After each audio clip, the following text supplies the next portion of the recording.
Dear students, आज हम BRC और कैडेट कॉलेज की तैयारी के लिए क्लास 6 की मैथ के एक्सरसाइज 1.2 स्टार्ट करेंगे।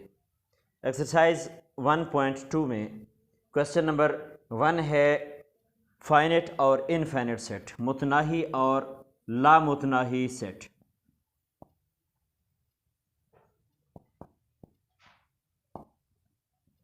फाइनेट सेट और इनफाइनेट सेट। फाइनेट सेट ऐसे सेट जिनका आखिरी हिस्सा आपको मालूम हो, जो महदूद हों, जिनकी आखिरी हद मालूम हो, ऐसे सेट फाइनेट सेट कहलाते हैं।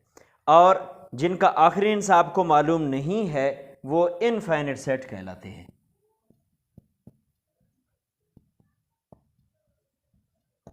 इनफाइनेट सेट, फॉर एग्जाम्पल आपके पास ए इज इक्वल टू 1 2 3 4, ये एक सेट है।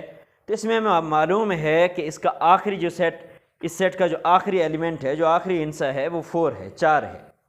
तो इसकी आखिरी हद मालूम है, आखिरी हिस्सा मालूम है, इसलिए ये फाइनेट सेट है। और ऐसा सेट जिसका आखिरी हिस्सा मालूम नहीं हो, यानी बी इज इक्वल टू 1 2 3 4 5, उसके बाद 6 7 8 9 10, लगातार गिनती आगे जा रही है। यानी नेचुरल नंबर हैं, कुदरती आदाद, एक से स्टार्ट होते हैं, आगे लगातार गिनती है। हमने डैश डैश लगा दिया तो इसका मतलब है ये गिनती आगे लगातार जा रही है। हमें नहीं मालूम कि गिनती कहाँ पे जाके ख़त्म होगी, ताकि वही आखिरी हिस्सा हो इस सेट का। तो इस सेट का जो आखिरी हिस्सा है वो हमें मालूम नहीं है, इसकी आखिरी हद हमें मालूम नहीं है, इसलिए ये क्या है, इनफाइनेट सेट है, लामुतनाही सेट है। तो एक्सरसाइज 1.2 के क्वेश्चन नंबर 1 में आपने ये बताना है कि कौन से फाइनेट सेट हैं और कौन से इनफाइनेट सेट हैं। जिस तरह से आपको दिया हुआ है DEFGH, यानी ए इज इक्वल टू DEFG और H। अब आपने ये पॉइंट आउट करना है कि क्या ये ए सेट जो है ये फाइनेट सेट है या इनफाइनेट सेट है। तो अब इस सेट के जो एलिमेंट्स हैं, इनमें लास्ट एलिमेंट हमें मालूम है, आखिरी हिस्सा में मालूम है कि इसका आखिरी अरकान जो है, आखिरी रुकन जो है वो H है। तो ऐसा सेट जिसका आखिरी रुकन हमें मालूम हो वो फाइनेट सेट होता है। तो इसलिए हम कहेंगे कि ये क्या है, फाइनेट सेट है, और इसके सामने हम टिक का निशान लगाएंगे, क्योंकि एक्सरसाइज में हमें कहा गया है कि फाइनेट सेट के सामने टिक का निशान लगाओ और इनफाइनेट सेट के सामने क्रॉस का निशान लगाओ।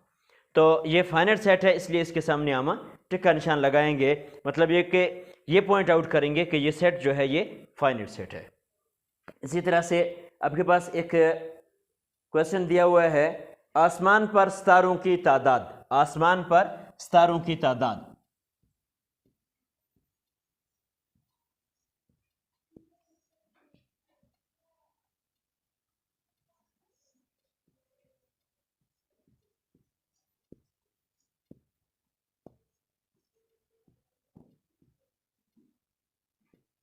आसमान पर सितारों की तादाद। अब हमने ये कहा कि भाई ऐसा सेट जिसका आखिरी डिजिट हमें मालूम हो तो वो फाइनेट सेट होता है। तो क्या आसमान पर जो आखिरी सितारा है वो हमें मालूम है, या हम ये गिनती कर सकते हैं कि आसमान पर कितने सितारे हैं ताकि उनकी तादाद हम अपने सेट में लिखें। तो हम ना तो हमें ये मालूम है कि आखिरी सितारा कहाँ पे मौजूद है, और ना ही हम सितारे गिनती कर सकते हैं कि हम वो शुमार जो है काउंट करके उसे लिखें कि आसमान पर इतने सितारे हैं। अब अगर हम काउंट नहीं कर सकते, अनकाउंटेबल हैं स्टार्स, तो फिर ये क्या हुआ, इनफाइनेट सेट। ऐसा सेट जिसका आखिरी एलिमेंट हमें नहीं मालूम तो वो क्या है, इनफाइनेट सेट है। तो हमें सितारे जो हैं अनकाउंटेबल हैं, हम गिनती नहीं कर सकते, हमें नहीं मालूम कि इस सेट में हमने कितने स्टार्स लिखने हैं, तो इसलिए ये क्या हुआ, इनफाइनेट सेट। और इनफाइनेट सेट के सामने हम क्रॉस का निशान लगाएंगे। इसके आगे आपके पास क्वेश्चन नंबर 2 है, मंदरजा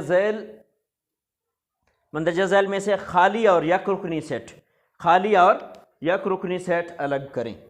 जिस तरह से आपके पास फाइनेट और इनफाइनेट है, इसी तरह से खाली और यक रुकनी भी एक दूसरे के उलट है।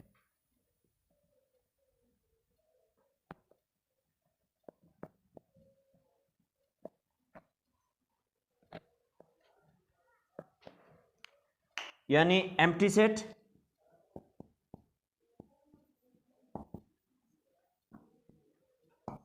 और सिंगलटन सेट।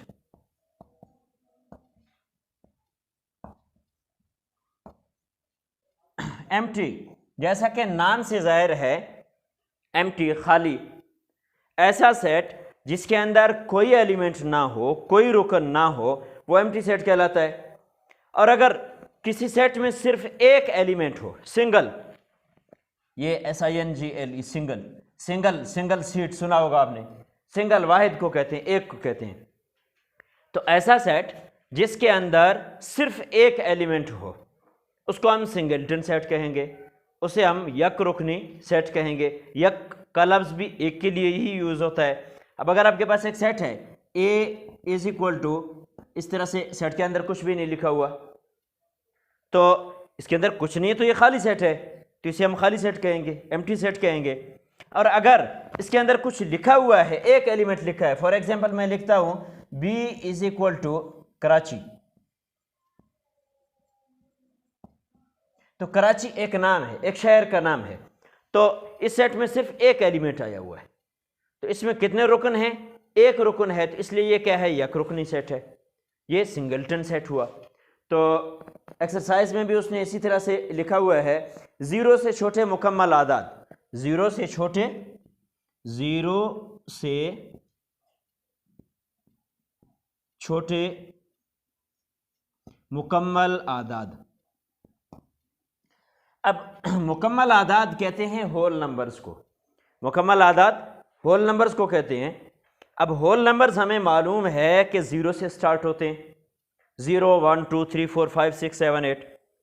तो यहाँ पे वो कह रहा है कि आप अपने सेट में जो है कौन से एलिमेंट लिखो, यहाँ पर ऐसे मुकम्मल आदाद लिखो जो 0 से छोटे हों, ऐसे मुकम्मल आदाद, ऐसे होल नंबर लिखो जो 0 से छोटे हों। तो 0 से छोटा कोई होल नंबर है ही नहीं। जब 0 से छोटा कोई होल नंबर है ही नहीं तो इसका मतलब इस सेट के अंदर हम कुछ भी नहीं लिखेंगे। जब कुछ नहीं लिखेंगे तो सेट क्या होगा? खाली सेट। तो 0 से छोटे मुकम्मल आदाद का सेट, ये कैसा सेट है? ये खाली सेट है। ये कैसा सेट है? ये खाली सेट है। इसी तरह से इसने एक और क्वेश्चन दिया हुआ है, W से शुरू होने वाले हफ्ते के दिनों के नाम, W से स्टार्ट होने वाले। अब हमें मालूम है Sunday, Monday, Tuesday, Wednesday, Thursday, Friday, Saturday. तो इस 7 दिनों में आपके पास वेडनेसडे जो है ये W से स्टार्ट होता है,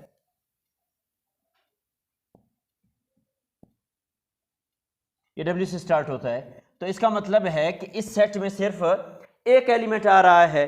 तो ये कैसा सेट है? ये यक रुकनी सेट है, ये सिंगलटन सेट है। इससे आगे क्वेश्चन नंबर, ये आपका क्वेश्चन नंबर 2 है, जिसमें आपसे एम्प्टी और सिंगलटन सेट के बारे में पूछा जा रहा है। ये आपके पास क्वेश्चन नंबर 2 है। इसके बाद आपके पास है क्वेश्चन नंबर 3, मंदरजा झैल में मसावी सेट लिखें।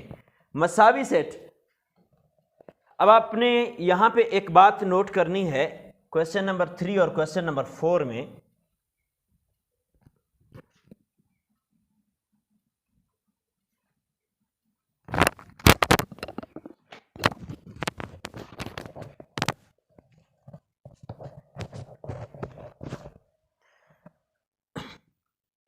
मसावी कहते हैं इक्वल सेट को,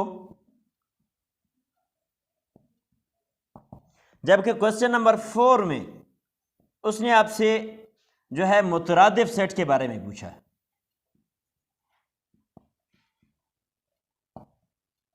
इक्विवेलेंट सेट के मतलब पूछा। तो ये तकरीबन दोनों सेम होते हैं, सिर्फ थोड़ा सा फर्क है, वो फर्क अपने मद्देनजर रखना है। इक्वल सेट के लिए जब आपको 2 सेट दे दिए जाएं, for example A is equal to 1 2 3 4,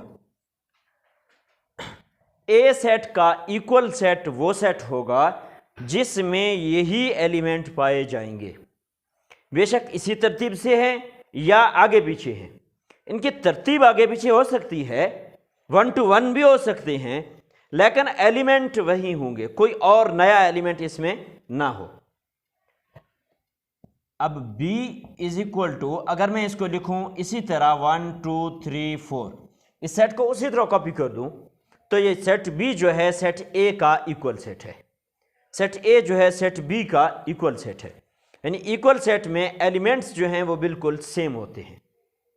लेकिन इक्विवेलेंट सेट में, मुतरादिफ सेट में एलिमेंट्स सेम नहीं होते बल्कि उनकी तादाद सेम होती है। फॉर एग्जांपल मैंने लिखा a इज इक्वल टू अलिफ मद आ बे पे, और बी सेट में मैंने लिख दिया a b c d। अब 1 2 3 4, ए सेट के अंदर कितने एलिमेंट हुए? 4। और बी सेट जो है उसमें a b c d, इसमें कितने एलिमेंट हैं? बी में भी 4 हैं। तो एलिमेंट्स तो सेम नहीं है लेकिन इनकी तादाद सेम है। ए में भी 4 एलिमेंट हैं और बी में भी 4 एलिमेंट हैं। जब तादाद सेम हो तो हम कहते हैं कि ये ऐसे सेट इक्विवेलेंट सेट कहलाते हैं। और अगर दो सेट में उनके अंदर जो एलिमेंट्स हैं एलिमेंट्स भी सेम हों तो फिर हम कहते हैं कि ये दोनों सेट जो हैं ये इक्वल सेट हैं।